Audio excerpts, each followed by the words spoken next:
else, and then they start making different connections, and you start getting their interest. So that's the pedagogy. So at the end you get references and you will get a link to this, so don't worry too much. Right, so let's talk about synchronous learning now. What is it? Anyone? I'm guessing it has something to do with synchronicity, doing things at the same time. Synchronicity at the same time, yeah, definitely. So this is a term that is used for real-time interaction online. Yeah, so the Skype call, basically. Yeah, if you want to put it in a very simple term, it's just the web conferencing facility that you will use to have a face-to-face, live kind of interaction with your learner. Yeah, some courses, some online courses do not include that. Yeah, as you may know, some online courses have only asynchronous activities. So there's a platform, the student goes on the platform, they have a syllabus, they have a time frame they need to complete the course by, and then they're left to their own devices doing the course, or not. Or not, I repeat. So in my experience, a lot of the purely synchronous learning sometimes can be demotivating depending on the student's motivation for purchasing the course in the first place, or for the course being presented to them in the first place. So I have seen institutions introduce online courses without asking the students how they want to learn, and then they say, oh, here's the platform, here's the virtual learning environment, use it, and then sometimes it doesn't work. Yeah. So with synchronous learning is where the real-time interaction happens. You can have group collaboration, you can have the visual learning, so you can have presentations such as PowerPoint presentations or this one. You can have links to resources, you can have anything happening in a live environment. Yeah? And also give students feedback. So that's where you're going to make corrections, that's where you're going to give them feedback on their pronunciation, and so on. I'm going to show you an example of what I use at English This Way, and the keyword is web conferencing. So you remember, because synchronous can be a bit daunting. Let's see if this thing is going to work, because the last time to load the website took forever. Yes, definitely separate from Skype. So I use the example of Skype because it's the most common one. However, Skype doesn't have all the functionalities Adobe Connect has, and that's why I don't use Skype anymore, because it doesn't give you all the tools that this one does. Is it free? It's not free if you want to do certain things with the tool. It is free if you don't want the recordings, if you don't want customization, so you can do free trials and keep using them for free if you don't want recordings and if you don't want customization, which I did, so I paid. But don't you use any tools? Do you have the old? no, you get everything. You get everything. I know these two, and when I saw it for the last time, it was $50 per month. I have the recording available. Just a second. To you. Has anyone looked? Oh, I can see Camilla now. Hello, Camilla. And we're missing Tash.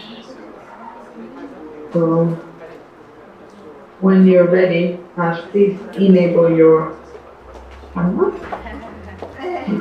so we can have everyone. So this is how it works. The chat And box. note the time. That's me. It's 8:10 almost, and we're still setting things up. So this is a just teacher as a training heads course. up for your lesson, never plan for 60 minutes because there may be technical problems, and whenever you're trying something new, people will have hiccups. And remember, you've already used this before, so problems can happen.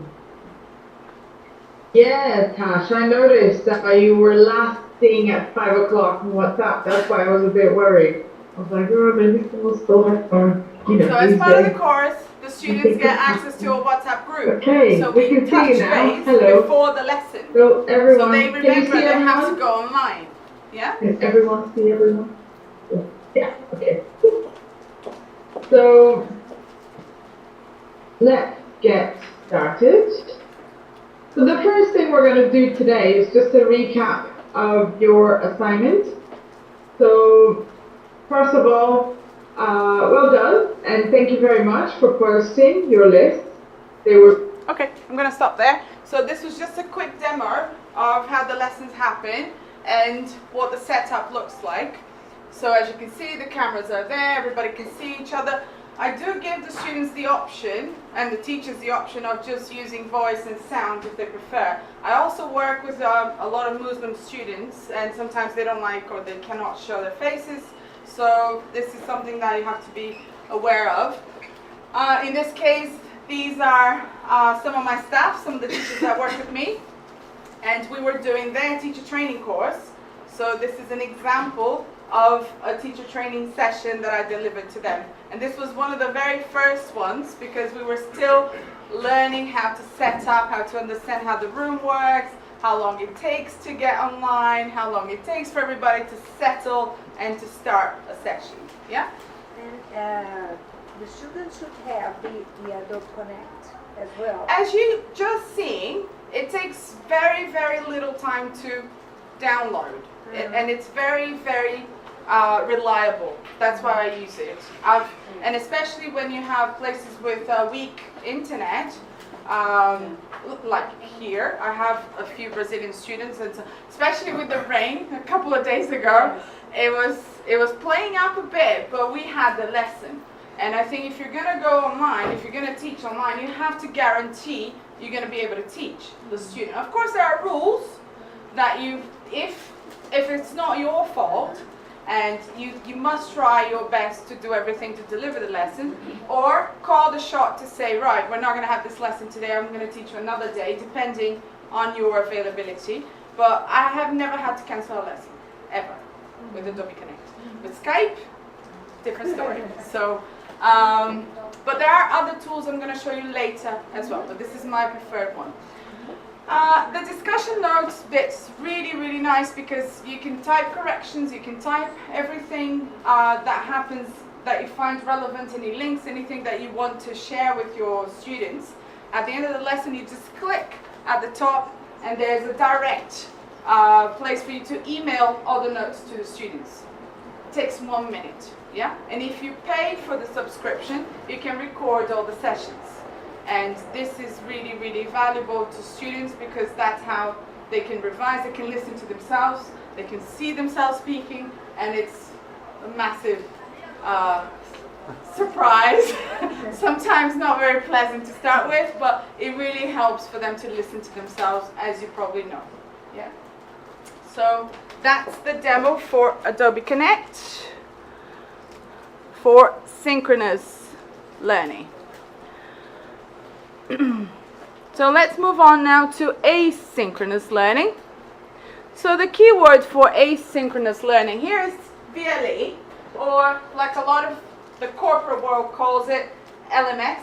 So learning management system or virtual learning environment.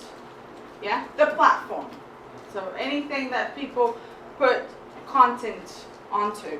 So you could have maybe Moodle, you can have Blackboard, you can have any more examples? Google Class. Google Class, yeah. Any more? Not that comes No? to mind now. No, Okay. sorry. So with asynchronous learning, that's where you can have anything done without your presence, because you're not going to have real time interaction. So that's what asynchronous stands for. Yeah? Ed Puzzle. Have you heard of it? No. Yeah, it's Oh, Edpuzzle. Edpuzzle. Yes, Yeah, I'm yes. sorry. Edpuzzle. But that's for creating quizzes, Mhm. and you can post that onto your VLE or okay. use mobile learning. So there are many ways you can do that. I use Edpuzzle, but usually as part of a live session, as an exercise or homework.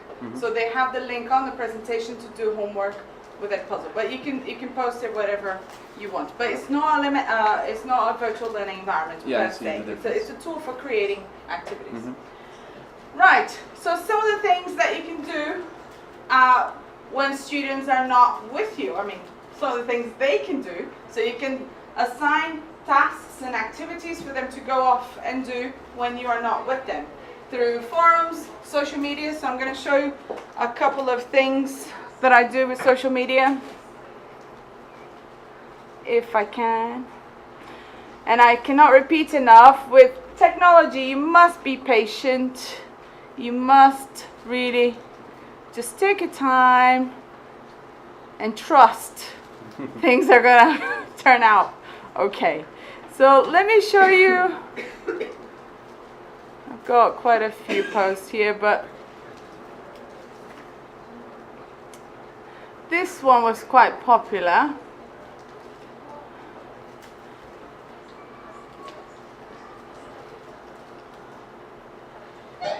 Let's play a game, guys. So the game is guess the idiom. So what's this idiom? Write what you think the idiom is and what it means, and then an example. So number 1, what's the idiom?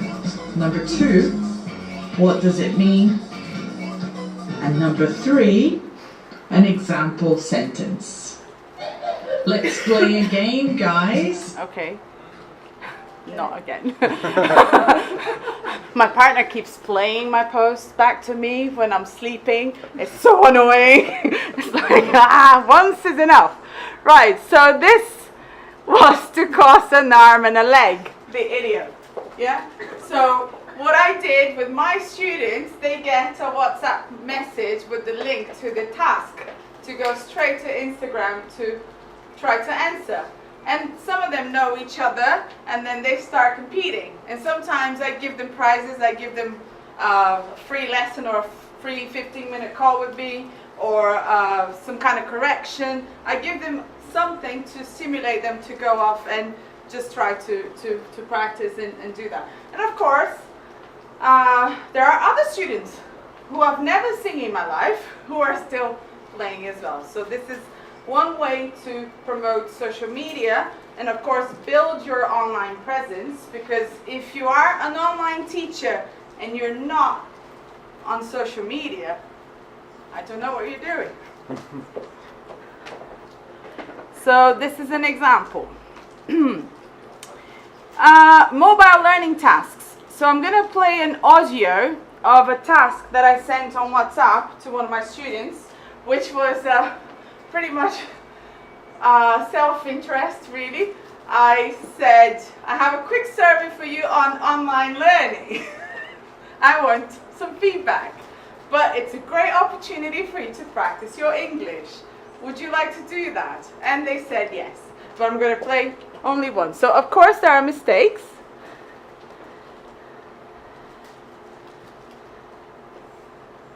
Because he's a student. Renata, I don't know if my opinion will help you on your lecture, but let's go. Well, answer your questions. Learn online. In my opinion, learn online is better than to study on a real school. Real school. That's because I feel that teacher spend more attention on me. Maybe it's just a feeling, I don't know. But I feel more secure. When you're among other classmates, the attention is shared. And I'm afraid to ask questions and interrupt the class. The biggest surprise I had learning online was that I am able to speak English, to understand English, much more than I thought. Online you can rewind the videos as many times as you want and search on dictionary the words or expressions that you don't understand. And at last, I think that these online English courses are very useful, but the lack of support I've already sent him a correction. is the big problem. We need to be corrected anytime. It's great for me. And congratulations, Renata, because your way to teach is perfect. I love this course. I promise I did. Course! I promise you, I didn't pay him any money to say any of this. But It was the other way around. pretty much, yeah. So he's part of my Language Buddy Plus course, which is a course that is done mostly via mobile. So it's mobile learning. They get interaction with me pretty much 24/7. So I tell them I'm the teacher in the pocket. And they get activities via WhatsApp, and then they have 2 live lessons on Adobe Connect per month. So they get a bit of everything, but it's the cheaper version of the course, so that, you know, it gets more popular, hopefully. And I've already had students from more than 30 countries in this program, and I get up to 15 participants in each group, and it really works. It's really exciting, and they learn a lot. And it's interesting what he said about time, thinking time, and I think this is so important, and not being afraid of asking questions. So they can think about the questions, they can write the questions, they can Google the questions, they can, oh, what's that word? Practice. So there's a lot going on before they come up with an answer or a question, and that's where the learning is. And So how would you correct his pronunciation? Josh, don't say curse, it's course. Curse means something different. So I send him a voice message with a correction or a text. So if it's a large group, I do a collection of errors and I send it collectively, obviously, because otherwise I wouldn't sleep, I wouldn't do anything else in my life, right? So, so they know when to expect corrections. So there's a whole system that they know I'm not going to really be there 24/7, but they can send me a message anytime.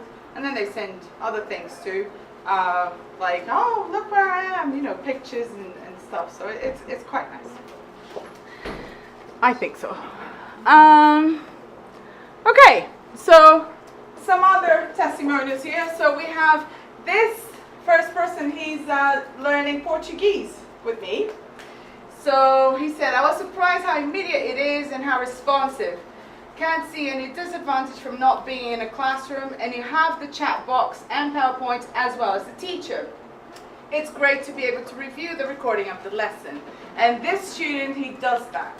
And sometimes I give homework as, okay, you're going to listen. So in the real interaction time, in the live lesson, I tell the students, so as homework, you're going to listen to this part of the lesson again and make notes, for example. So then they have to go and revisit the lesson, and homework is done because you've already taught the lesson. And it's good listening practice anyway, and it's all there, yeah? This is from one of my staff, one of my teachers who got trained by me on the teacher training course online, on how to teach online. I don't know how many times I'm going to say online today, but here we go. Maybe we should have had someone counting. Not many teachers' schools are prepared for that. There are thousands of Instagram teachers, and I forgot her quotation marks there. And it's hard for students to truly find qualified and knowledgeable teachers. And I chose this quote because it is true. There are actors on Instagram. People acting as if they're teaching English. And the real teachers, us, what are we doing? We need to get out there. We need to have more professional people teaching real English to real students. And not let the actors get all the press and all the social media attention when, you know, you're losing students. There are a lot of people doing a lot of things on the internet more and more, especially the younger generation, because they can see they get a lot from this kind of learning. So if you're not there yet, I repeat, time to maybe start building a profile. Right, so I have some suggestions here apart from Adobe Connect. I demonstrated Adobe Connect for you because this is what I use with English This Way. But there's another one that's free. It's called Zoom. It's got similar functionalities as to Adobe, but you cannot record the lesson. So that's why I didn't go with that. But the free version, right? The paid version, you can. Yeah, but what I don't like about Zoom, or what I don't like about anything but Adobe Connect, is the way it's not flexible to organize the pods. The pods are the little boxes with things. Oh, okay. Adobe Connect is super flexible. You can set up different pods for different kinds of lessons. You can have a whiteboard. I didn't show you the whiteboard. There are many more functionalities that make learning more interesting, in my opinion. And it doesn't break, so it doesn't crash. But again, there are other options, and I think these two are very good free options. WizIQ is very similar to Adobe Connect, but again, it's not as flexible in terms of how you set up the room. CoSketch is it's an online whiteboard collaboration tool. So if you want you send the student the link, and the student can access the same whiteboard as you. So it's a collaboration online whiteboard tool. So, but again, you can either take a screenshot of what happened there, or when you finish the session, then it's gone. Yeah, so that's the bit I don't quite like. And again, if you're taking a picture, where are you going to store the pictures and then to send? I don't know. I find it a bit fiddly. But it's free and it's super easy. There's no download. So if you want something on the go, or if everything crashes, because we need backups, right? So if you're going to start teaching online, you need to make sure you have a backup plan, and you need to know what to do in case all hell breaks loose. What do you do? Yeah? So maybe you have something there. So you could do that with Skype, perhaps, Skype and CoSketch. So which of these have you used? Zoom. So raise your hand if you've used There's Zoom. another one, Appearing. Appearing. Yes, I haven't used that, but I've seen it, so that's why I didn't put it here. But do you like it? Yes, I did. Yeah. T is good. It's good. Okay. Do you have a lot of flexibility with how you use it? I just used this once, but I can share the screen. Do you have to download anything? No. I don't know. It's just like It's CoSketch. just like CoSketch. Yeah. Just go on And the go. as soon as you access Appearing, you can create the room, the name you want. And then send the link to the student. Yeah. But if you have a paid version, you can create the room and it's yours. You claim it, and so you can customize it and stuff. Okay. That's good. Yeah.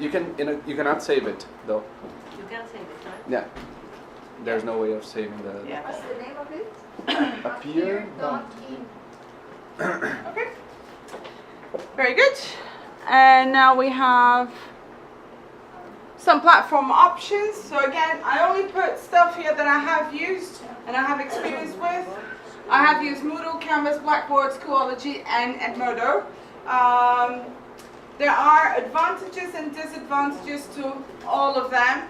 Moodle is an open source platform, which means it's free and it's customizable. However, if you don't have any, if you're a bit of a technophobe, or if you don't have a lot of experience with that and you want to customize things, it may become a bit more difficult. Yeah.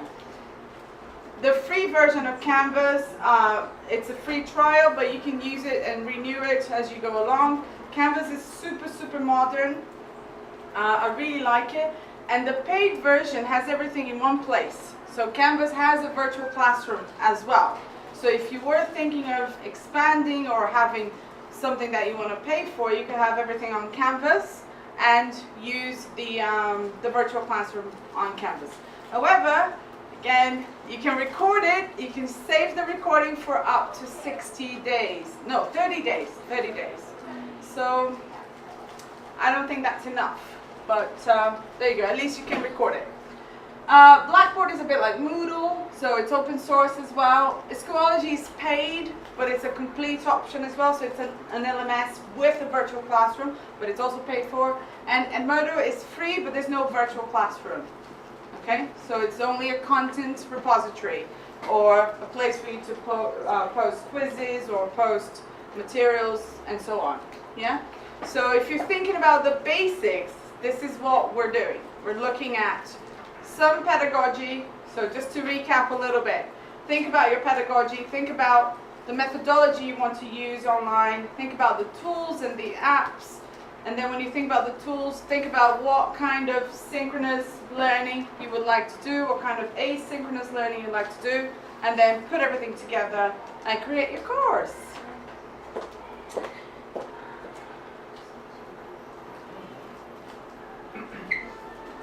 So what I have for you is a list. So there's a PDF with all the resources I mentioned and a few more, a puzzle included for games and things.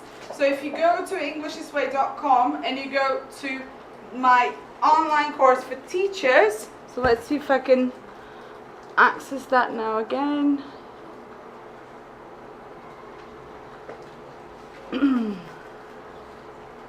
So if you go here,